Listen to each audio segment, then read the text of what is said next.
నీ కష్టాన్ని చూసి ఎవరు చప్పట్లు కొట్టరు. నువ్వు రాత్రిళ్ళు నిద్ర మానుకొని ఏడుస్తున్నావా? ఈ ప్రపంచానికి వినిపించదు. జీవితంలో కొన్ని యుద్ధాలు మనం ఒంటరిగానే పోరాడాలి.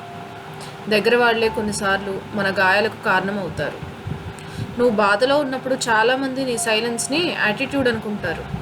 కానీ నిజానికి అది మాటల్లో చెప్పలేని అలసట. జేబులో డబ్బు లేకపోతే మనిషి విలువ కూడా తగ్గిపోతుంది. నీ మంచితనాన్ని అందరూ గుర్తుపెట్టుకోరు, కానీ నీ ఒక్క తప్పును మాత్రం జీవితాంతం గుర్తుంచుకుంటారు.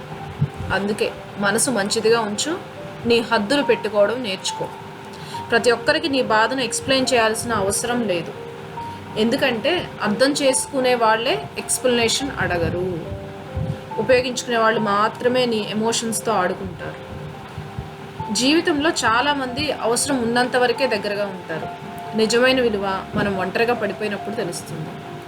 ఒకరోజు నువ్వు గెలిచిన తర్వాత నిన్ను పట్టించుకొని వాళ్ళే నీ స్టోరీని ఎగ్జాంపుల్గా చెప్తారు. అప్పటి వరకు నిశ్శబ్దంగా కష్టపడు. నీ గాయాలను వీక్నెస్గా కాదు, స్ట్రెంగ్త్గా మార్చుకో. ఎందుకంటే ఈ ప్రపంచంలో చివరికి గెలిచేది టాలెంట్ కాదు, పెయిన్ని తట్టుకొని నిలబడిన మనిషి.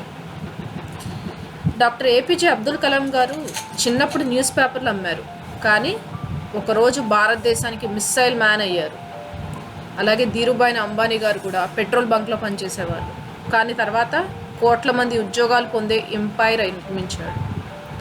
అదే మన ప్రధానమంత్రి నరేంద్ర మోడీ గారిని చూస్తే చిన్నప్పుడు టీ అమ్మేవారు, కానీ తర్వాత దేశ ప్రధాని అయ్యారు.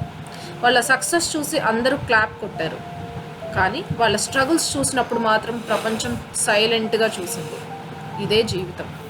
నువ్వు పడే కష్టం ఇప్పుడు ఎవరికి కనిపించకపోవచ్చు, కానీ నువ్వు గెలిచిన రోజు అదే ప్రపంచం నీ కథను ఇన్స్పిరేషన్గా చెప్తుంది. అందుకే ఫెయిల్యూర్స్కి భయపడకు. ఎందుకంటే ప్రతి సక్సెస్ఫుల్ మనిషి వెనకాల ఎవరికూ తెలియని ఒక పెయిన్ఫుల్ స్టోరీ ఉంటుంది.